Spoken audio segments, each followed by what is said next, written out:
മക്കളെ നമുക്ക് ചോറ് കഴിക്കുന്നു. ഉച്ചയ്ക്ക് കണ്ട ചിക്കൻ പെരട്ട് തയ്യാറാക്കിയിട്ടുണ്ട് ഞാൻ കേട്ടോ. അല്ല ഞാൻ പറഞ്ഞു നമുക്ക് സ്പെഷ്യലൊന്നും ഇല്ലെന്ന്, അതുകൊണ്ട് ഞാൻ ഇന്നൊരു സ്പെഷ്യൽ ഉണ്ടാക്കിയത് കേട്ടോ.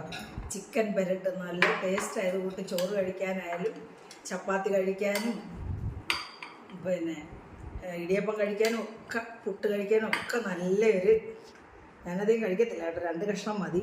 പിന്നെ അവിയലാണ്, അവിയൽ. പിന്നെ ഒരു തട്ടിക്കൂട്ട് രസമായത് കേട്ടോ, പെട്ടെന്നൊരു മുളക് രസം കുറച്ചെടുക്കും. പിന്നെ രാവിലത്തെ കടലയാണിത് കേട്ടോ, പുട്ടിൻ്റെ കടല. ഇത് നമ്മൾ കളയത്തില്ല, കാരണം പ്രോട്ടീനായത്, ഹൈ പ്രോട്ടീനായത്. ഇതും കൂടി ഇരിക്കട്ടെ. അപ്പം എല്ലാവരും കഴിച്ചല്ലോ ചോറ്. ഞാൻ കഴിക്കട്ടെ മക്കളെ? അപ്പം കഴിക്കാം. എന്നും ഭക്ഷണത്തിൽ ഈ സാലഡ്, കുക്കുംബർ, ക്യാരറ്റും ഒക്കെ ചേർത്ത്, സവാളയൊക്കെ കൂടെ ചേർത്ത് കഴിക്കണം കേട്ടോ. അപ്പോൾ ഇതും ഞാൻ കഴിക്കുന്നുണ്ട് കേട്ടോ. അപ്പോൾ ശരി മക്കളെ.